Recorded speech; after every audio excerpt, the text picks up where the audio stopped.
మాగంటి గోపీనాథ్ గారు ఈరోజు ఈ నియోజకవర్గ ప్రజలందరికీ దూరం అయ్యారనే బాధ చాలామందిలో ఉంది. సో అటువంటి మంచి నాయకుడు కోల్పోయినందుకు చాలామంది బాధపడుతూ ఉన్నారు. సో ఏంటి సార్ మీ అభిప్రాయం ఏంటి? మీకు అనుకున్నటువంటి బంధం ఏంటి?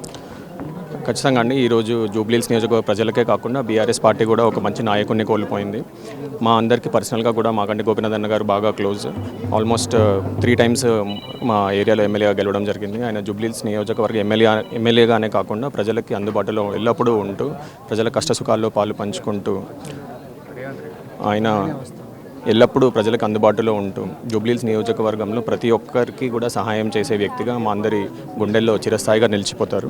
ఈరోజు ఆయన మా మధ్య లేకపోవడం అనేది చాలా బాధాకరమైన విషయం. ఇంత తొందరగా ఇలా జరుగుతుందని అసలు ఎవరు ఊహించలేదు. ముఠగోపాల్ గారు, సార్ ఏంటి అసలు అంటే మీకు మంచి మిత్రుడు ఈరోజు గోపీనాథ్ గారు మన కళ్ళ ముందు లేరు, ఎలా ఫీల్ అవుతున్నారు సార్? మాగంటి గోపీనాథ్ గారు చనిపోవడం చాలా బాధాకరమైన విషయం. అతను ఎప్పుడు చూసినా అతను పేద ప్రజానికానికి ఎంతగానో మేలు చేసే వ్యక్తి. అలాంటి వ్యక్తి చనిపోవడం చాలా శోచనీయం. మరి అనారోగ్యానికి గురై అతను చనిపోయిండు. ఎప్పుడు చూసినా పేద ప్రజానికాని గురించి మరి పోరాడే పనిచేసే వ్యక్తి. మరి నాకు తెలుగుదేశం పార్టీకి వెళ్ళి కూడా చాలా దగ్గర మిత్రుడు, మంచి మిత్రుడు. మేము గత 30-40 ఏళ్ళకి కలిసి పనిచేస్తూ వచ్చాం. ఎప్పుడు చూసినా పార్టీ హైకమాండ్ ఏ పని చెప్పినా కానీ దాని అంకిత భావంతో పనిచేసి ప్రతి పని సక్సెస్ చేసే నేచర్ ఉన్న వ్యక్తి మాగంటి గోపీనాథ్ గారు. మరి ఈ మధ్యకాలంలో మనం చూసాం మాగంటి గోపీనాథ్ గారు మరి టీఆర్ఎస్ పార్టీ చేపట్టిన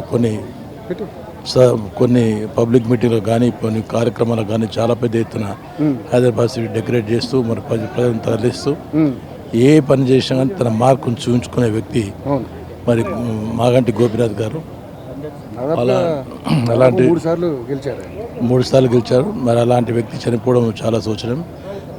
మా పార్టీ కూడా మంచి నాయకుని కోల్పోయింది. కానీ మరి ఏం చెప్పాలంటే వాళ్ళ కుటుంబ సభ్యులకు నేను నా ప్రగాఢ సంతాపం తెలియజేస్తున్నాను.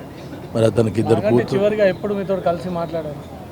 నాతో కలిసి మాట్లాడింది ఒక 2 months బ్యాక్ పార్టీ ఆఫీస్లో కలిసి మాట్లాడిన.